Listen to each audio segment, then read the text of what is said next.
This actually happened. One morning in 1997, researchers monitoring a group of gorillas in the Democratic Republic of Congo found something they could not explain. An adult male was dead. No signs of a fight with other gorillas. No trap marks. No trace of a hunter. The body was partially hidden under vegetation, as if something had tried to conceal it. Nobody knew what had happened.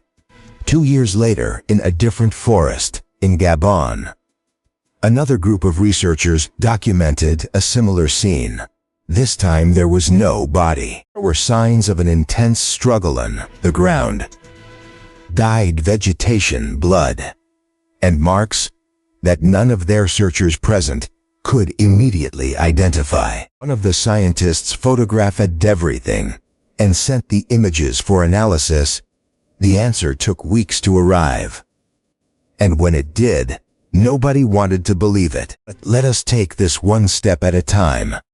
Because before you can understand what was happening in those forests, you need to understand what we are actually dealing with. When we talk about a gorilla, not what you imagine, what it really is, an adult silverback. This can weigh up to 485 lb. It can lift over 700 pounds. Its bite generates enough force to crush a human skull like paper. They live in groups. They are intelligent. They use tools. They recognize faces. They plan. When threatened, dominant male does not run. He moves forward. He beats his chest. He roars. And if necessary, he kills. For decades, science believed that the only natural predator of an adult gorilla was the human being. So what was killing these animals? In 2001 in Cameroon, a park ranger found the body of an adult female. No bullet marks, no trap signs. Deep lacerations on the neck and shoulders, as if something had leaped onto her from above. The ranger filed a report. It sat in a drawer for months.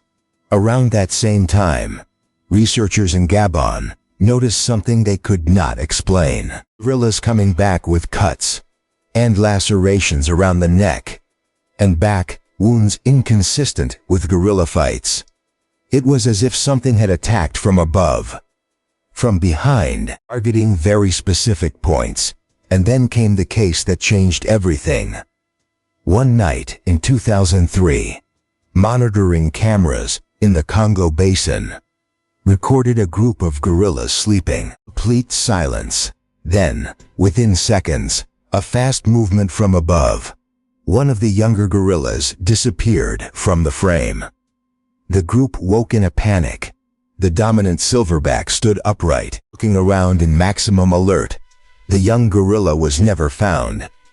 The researchers had a theory, but it seemed too absurd, because the animal behind all of this weighed less than half of an adult gorilla. The African leopard, between 130 and 200 pounds.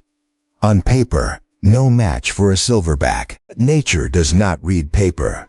The leopard sees in the dark 6 times better than any primate. Its claws never wear down. It makes no noise, absolutely none. It can drag prey twice its own weight up a slope, without effort.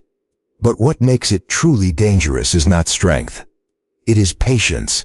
It does not chase. It waits.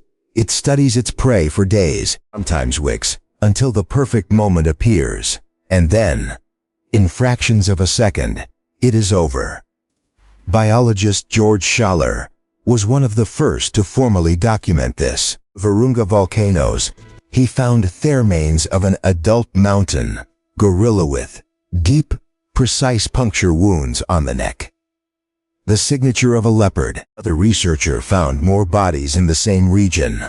Same pattern every time. Perforated cervical vertebrae. Carcasses hidden under foliage. Exactly the way leopards cache their prey. First time, science had to accept it. The giants had a predator. The leopard is not reckless. Most of the time it prefers safer targets. Infants, juveniles, isolated females. Some leopards, in certain regions, developed something scientists did not expect: a specialization. They learned to hunt adult gorillas systematically. Researchers documented that gorillas released a specific odor when detecting the presence of the cat, a chemical fear response so deeply embedded that the body reacted before the mind could process the danger. An animal capable of snapping the tree trunk with its bare hands. Afraid in 2005, a detailed study on leopard diet in the Congo basin confirmed 4 gorillas consumed in a single study period. At least one had been actively hunted, not carrion, not sick. A deliberate kill, calculated and executed with surgical precision. Now you might think, okay, at night. By surprise, maybe. But face-to-face in broad daylight. In 1988, researchers heard violent sounds echoing through the forest. When they arrived, they found destroyed vegetation, deep claw marks on tree trunks, blood on the ground, broken branch with blood on its tip. The gorilla had used it as a weapon. And, even so, the leopard's tracks were found overlapping the gorilla's. After a fight of that magnitude, Cathad still followed the primate. It did not give up. And then we reached the case that closed everything. In 2011, George Schaller made a discovery nobody expected. Side by side in the middle of the forest, the body of a large male leopard and the body of a dominant silverback, both dead. It was not quick. It was a war. The gorilla had claw and bite marks across its entire body. The leopard had fractured bones from the force of the primate's blows. Neither retreated. Both paid the ultimate price. That confrontation proved what few scientists were willing to say out loud. There's no guaranteed outcome between these two animals. What decides it is context. Day or night, surprise or face-to-face, alone or with the group. The gorilla is a living fortress. The leopard has one thing the gorilla will never have: the darkness and the patience to wait for it. The most dangerous opponent is rarely the largest. It is the one you never see coming. Who do you think would win this fight? Leave your answer in the comments. If this video surprised you, subscribe so you do not miss what is coming next.